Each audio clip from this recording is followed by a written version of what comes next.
Assalamualaikum warahmatullahi wabarakatuh. Salam sejahtera bagi semuanya. Perkenalkan, nama saya Adi Agiandi.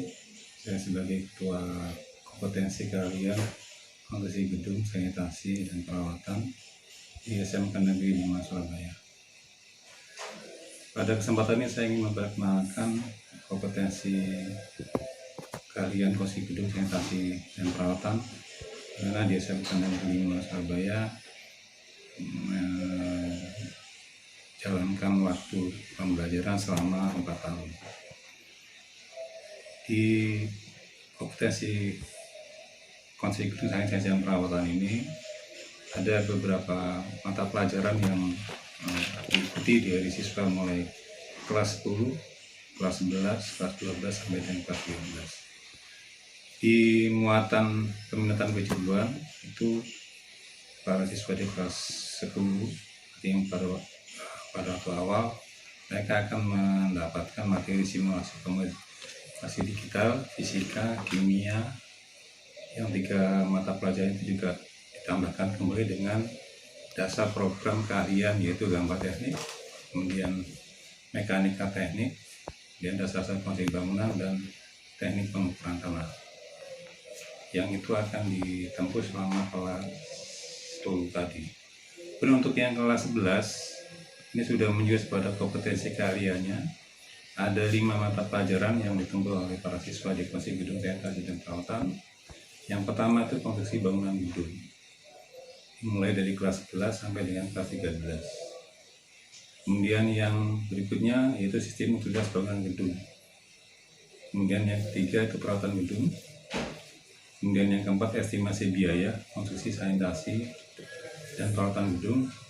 Dan yang terakhir produk kreatif dan kewirausahaan. Di kelas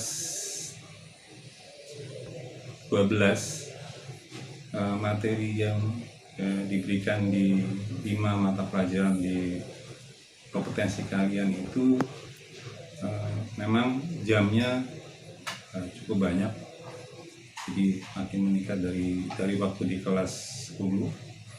Kemudian walaupun nanti pada kelas 13 struktur mata pelajarannya mendapatkan di 5 mata pelajaran tadi di kompetensi keahlian, pihak sekolah memberikan kesempatan kepada para siswa yang menginjak di kelas 13 untuk melaksanakan praktek kerja lapangan di industri, baik yang berada di kota Surabaya maupun yang di luar kota Surabaya.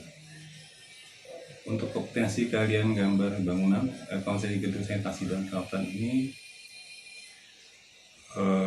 pada saat ini telah memasuki angkatan yang keempat.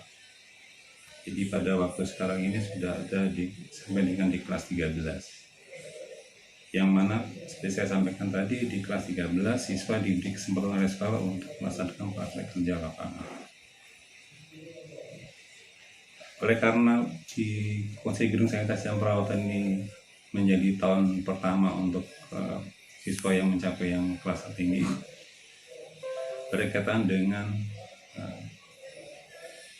prestasi di bidang non-akademik, ini juga patut membanggakan juga bahwa sejak 2015 khususnya yang di bidang plumbing dan heating masih tetap bisa mempertahankan untuk lomba kompetensi siswa di tingkat provinsi sebagai juara yang ketiga.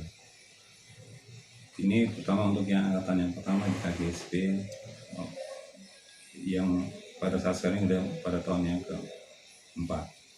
Namun demikian pada saat siswa memasuki yang di kelas 12 juga terdapat siswa yang punya keberminatan di bidang lain, seperti misalnya di bidang untuk brick construction. Jadi dia menyusun konstruksi yang terbuat dari stick es krim itu, kemudian menggunakan lem, kemudian diberi ban.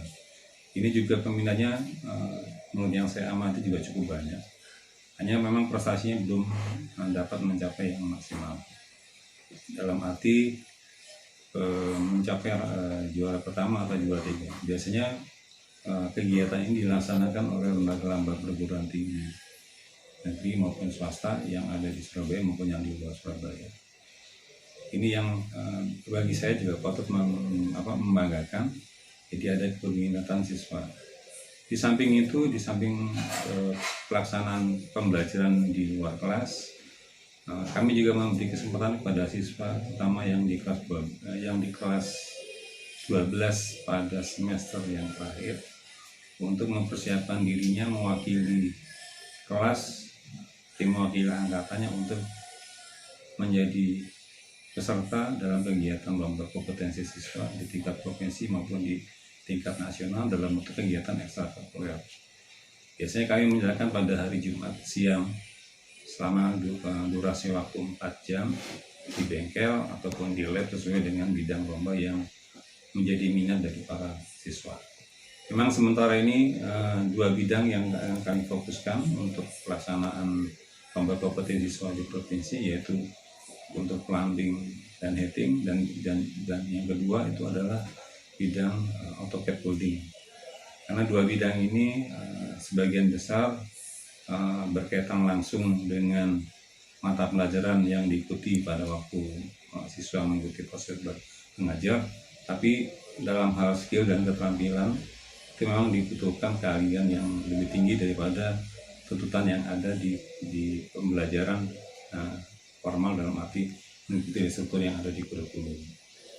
Karena yang dilatih di sana adalah materi-materi atau isi daripada isi soal dari lomba yang memang harus dikuasai oleh siswa, dan yang lebih penting lagi adalah kesiapan mental dari siswa sebagai mewakili angkatannya untuk berkompetensi di lomba kompetensi siswa, mewakili kompetensi kalian juga, dan juga dalam rangka mewakili sekolah di jenjang di lomba keterampilan di tingkat nasional maupun di tingkat internasional. Ini yang bisa saya sampaikan mengenai prestasi, kemudian mengenai mata pelajaran yang diampu. Kemudian untuk bidang pekerjaan yang nanti diserap oleh siswa dalam arti setelah lulus, memang diharapkan bahwa para siswa yang nanti menamatkan pendidikan di SMK Negeri, harusnya di kompetensi keahlian Masih Gedung Saintisasi Perawat, itu adalah bekerja di bidang tenaga kerja konstruksi, khususnya konstruksi bangunan gedung. Tapi karena kompetensi kalian ini ada sanitasi dan perawatan, tentu saja nanti siswa memiliki kemampuan di dalam pelaksanaan pekerjaan sebagai tenaga konstruksi, untuk apakah itu nanti dalam kategori misalnya suatu bangunan itu dalam bentuk rehabilitasi ringan sampai dengan sedang, atau mungkin juga dia punya kemampuan juga untuk sebagai asisten pelaksana di lapangan sesuai dengan yang dia dapatkan pada waktu di bangku sekolah maupun pada waktu mereka mendapatkan pengetahuan, keterampilan pada saat melaksanakan praktek kerja lapangan. Memang pada waktu melaksanakan praktek kerja lapangan ada 2 bidang yang dimasuki para siswa kompetensi gedung sanitasi perawatan, yaitu bidang konstruksi dan bidang konsultan. Keduanya terkait erat karena pada waktu di konstruksi, katakanlah di konsultan, mata pelajaran yang terkait yang mereka pelajari adalah diestimasi biaya konstruksi, sanitasi, dan perawatan gedung. Karena di dalamnya ada kemampuan siswa untuk menggambar, kemudian menghitung, sehingga cuma nanti menyesuaikan dengan kebutuhan daripada industrinya, bahkan sampai dengan mereka diperbantukan sebagai asisten pengawas untuk proyek-proyek yang ada di pasukan. Kalau untuk yang di bidang konstruksi, tentu saja mereka berfungsi sebagai asisten pelaksana, tapi juga tetap punya kemampuan dasar mengetahui pekerjaan-pekerjaan dari konstruksi bangunan gedung, yang mulai dari tahap dari pekerjaan yang dari awal di struktur sampai dengan pekerjaan finishing. Walaupun mungkin mereka dari sisi keterampilan mungkin lebih mahir dari para pekerja atau tukang, tapi diharapkan karena tingkatan dari tenaga kerja yang mereka memasuki asisten pelaksana, berarti mereka memiliki kemampuan dalam arti melaksanakan pekerjaan konstruksi yang mungkin dalam kategori yang sangat ringan. Namun demikian, kalau kita melihat di struktur dari kurikulumnya, memang banyak isi daripada kompetensi dasarnya dari para siswa KGSP ini untuk yang utilitas sama sanitasi. Jadi dua bagian itu yang mungkin pada waktu di PB mungkin akan lebih banyak diberikan sebagai materi pembelajaran di sekolah. Tapi pada saat nanti di luar di industri, mereka akan menyesuaikan dengan sesuai dengan kebutuhan yang ada di industri. Dan itu sangat terbuka bagi masih belum sains perawatan bermitra dengan industri, baik yang berasal dari konsultan maupun yang berasal dari kontraktor. Kalau yang berdasarkan dari kontraktor, misalnya mereka bergabung pada waktu praktek kerja lapangan dengan para perusahaan yang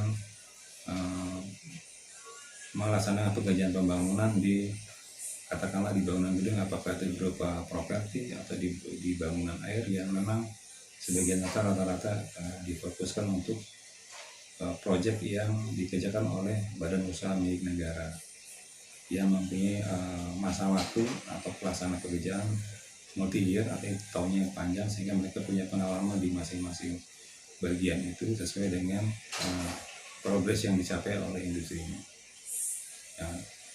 Jadi nanti para siswa yang selesai itu akan memasuki pekerjaan tadi di bidang tenaga kerja konstruksi, dan pada saat nanti melakukan bagian akhir dari proses pekerjaan di industri, maka siswa akan menempuh sertifikasi kompetensi baik yang ditetapkan oleh LSP maupun dikadakan oleh lembaga lainnya seperti lembaga pengembangan jasa konstruksi nasional, baik yang bersifat offline maupun yang bersifat online. Ini kita dorong terus karena ini bidang yang menjadi bagian terbesar dari kajian pelaksanaan pembangunan, walaupun juga masih tersedia kesempatan bagi para siswa untuk memasuki bidang pekerjaan pelaksanaan pekerjaan di proyek-proyek infrastruktur lainnya yang bernilai ekonomis dari sisi industri atau sisi owner yang mengerjakan proyek tersebut. Ya, itu yang dilakukan atau harapan dari para guru di sini di Masjid Gedung Sanitasi dan Perawatan untuk menyiapkan para siswanya sesuai dengan kompetensi kalian yang ada di struktur kurikulum tersebut, sehingga nanti akan siap memasuki lapangan kerja sebagai tenaga kerja konstruksi di bidang konstruksi gedung, sanitasi, dan perawatan. Terima kasih. Wassalamualaikum warahmatullahi wabarakatuh.